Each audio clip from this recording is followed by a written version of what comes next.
Hello and welcome to the unboxing and first impressions of the ASUS Zenbook Duo.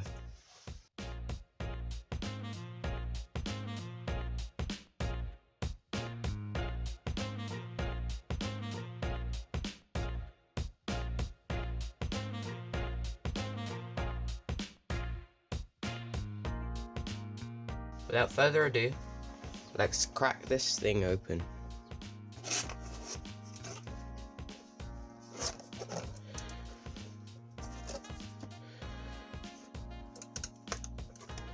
After opening the first huge box, you're greeted by this, the device itself.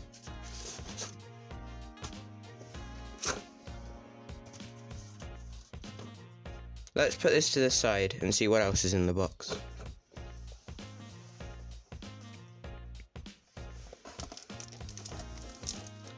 There's a nice little carrying case, which I can only assume is faux leather.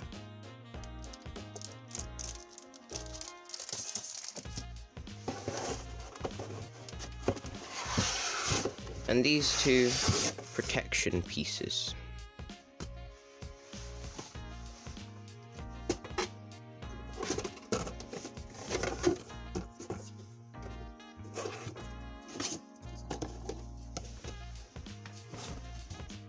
First, let's take a look at this carry case.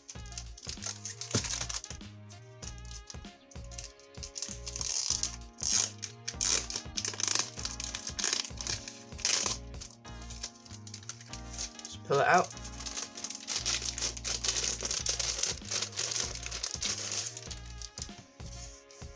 Here it is.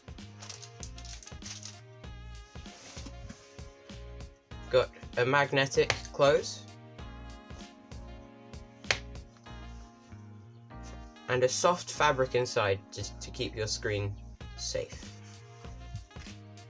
It's got an extra pocket for any small items like cables or even business cards maybe. That's pretty much it.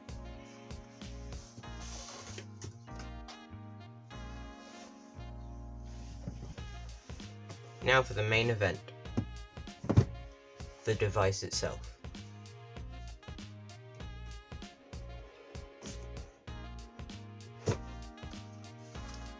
A very Apple-esque feel while opening the box.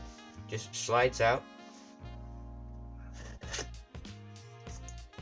Here's your cable and power adapter and such.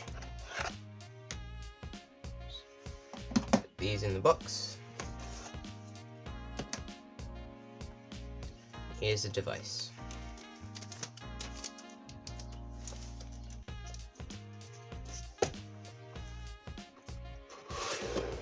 Here's a box with all your paperwork, warranty and user guide, and your warranty card as I expected.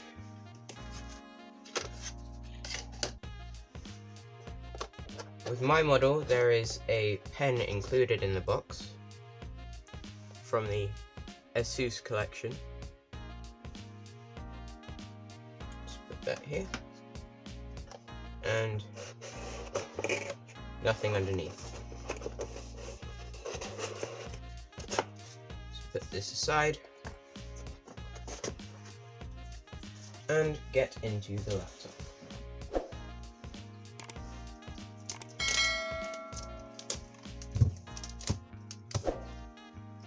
Take the pull tab, just comes right off.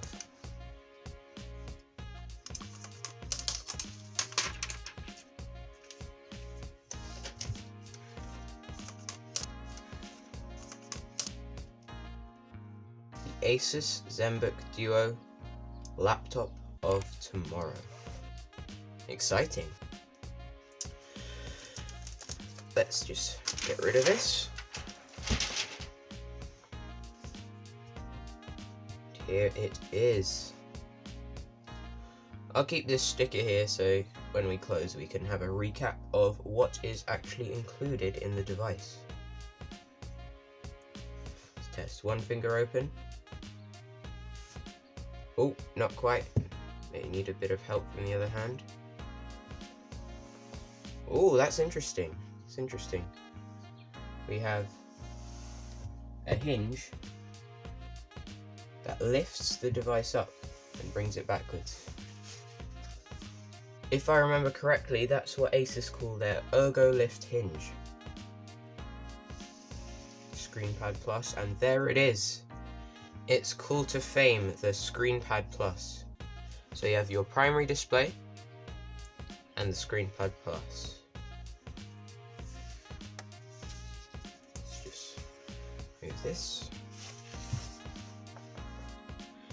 As you can see, it's clearly not your standard layout, with the keyboard pushed down and to the left, and the trackpad on the right. This is to accommodate for the second screen.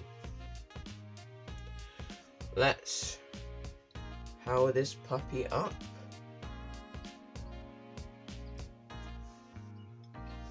ASUS in search of incredible.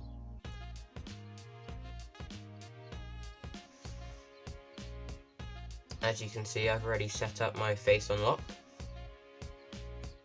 And I'm not going to waste your time with the full setup.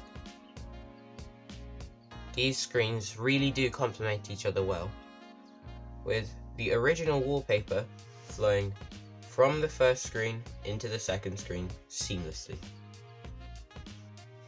I have to say, I was not expecting this device to be so light, considering the second screen, but here we are. As I said before, the keyboard does feel slightly cramped, with it being hard at times to type the spacebar given the raised lip at the end. I recommend this device to anyone who's looking for a great device for video editing and maybe occasional gaming/streaming. Given the second screen, you can put your timeline for video editing and maybe have your Twitch chat open on the bottom screen, as well as your main game on the front screen. Thanks for watching, and see you in the next episode.